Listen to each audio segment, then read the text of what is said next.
All praises to Yahweh, Bahashem, Yahushai, Bahashem, Rakakadash.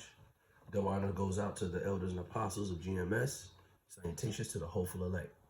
This is Zarabiah coming from the Chicago camp with a quick lesson. I entitled this lesson, Babylon is Collapsing.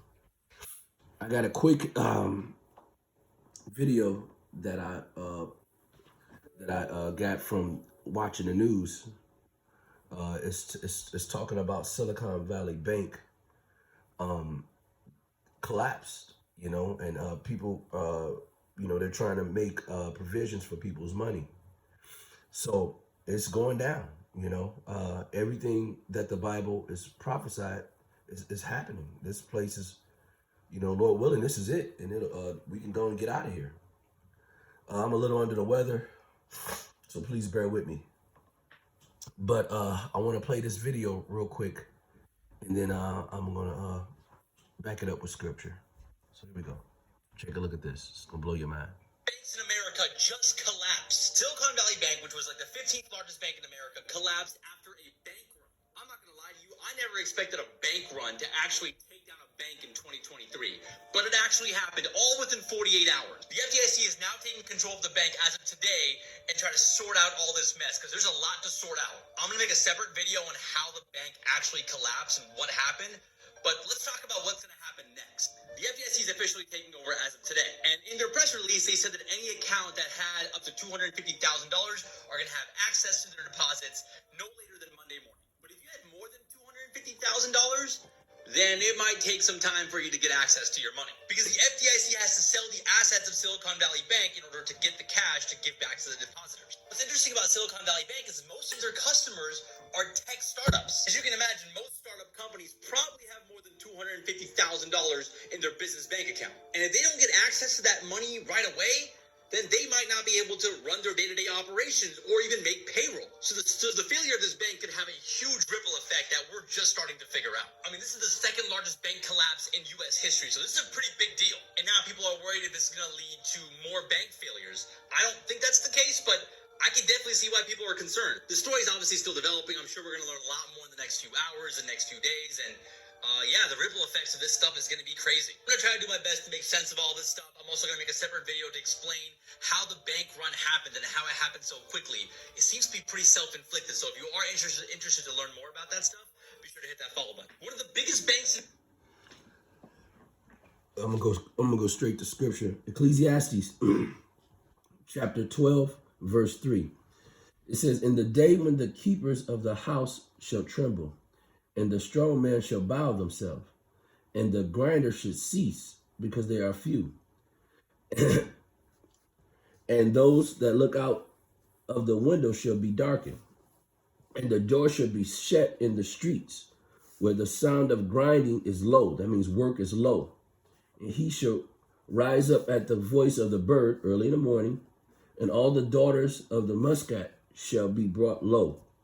So that particular scripture is talking about what's happening here. This is when work is going to be few. It's going to be less because these banks are closing up. This bank went under, and they're saying that if you have over $200,000 in your bank account, then they're going to have to set up some type of information, or they're going to have to set up some type of payment plan with you, because they have to sell their assets to get your money to you. So you think to yourself, if this bank is going under and it's collapsing, who's going to have the money to buy those assets? So most of these businesses are tech businesses, like that said, and they have over $200,000. So they're just going to lose their money, and they're going to lose their job. So this is big. This is a big thing, and it's going to be a ripple effect with other banks, because as these, like their day-to-day operations, they're not going to be able to run it because they're not going to have the money. Second Ezra, chapter 6, verse 22. It says, "And suddenly shall the sown places appear unsown, and the full storehouses shall suddenly be found empty." So all of a sudden, these banks, your money and all that you had in an account, You thought everything was fine, and look at it now. You know, they don't have access, so we won't know anything exactly until Monday about what's going to happen. But most likely, a lot of the money is going to be lost. You know, they're not going to be able to get it back. And keep in mind that we've also approached the debt ceiling, and you know, with the Congress stuff. So this is all, it's going to be a big mess, man. You know, so you know, just keep your eyes on what's going on because things are happening, and this is a big example of something. And this happened very quickly. You know, I got another. I'm gonna go to another quick scripture. I'm gonna go to Second Ezra, chapter 16, verse 21. It says, behold, visual shall be so good cheap upon the earth that they shall think themselves to be in a good case, and even shall evils grow upon the earth, sword, famine, and great confusion. And that's what this is going to cause. It's going to be great confusion because these people are not going to have their money. And we know there's certain people. Esau, when he loses money, he lose it.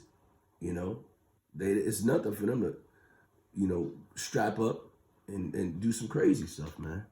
So with that being said, this is a big thing. You know, yeah, all of these big companies that put their faith in Babylon are going to pay a terrible price for it. You know, it's going to come a time when they thought that everything was fine. They thought they were great here. This is the land of milk and honey, and they're finding out that this place is it's only for one people.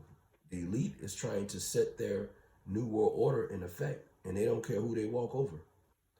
You know, and it's gonna be a ripple effect, and it's gonna happen very swiftly, very quickly. This is going to take place. So I want to give all praise and honor to Yahweh, Bahashem, Yahushua, Bahashem, Kakadash. Double honors to the elders and apostles of GMS. Salutations to the hopeful elect. Shalom.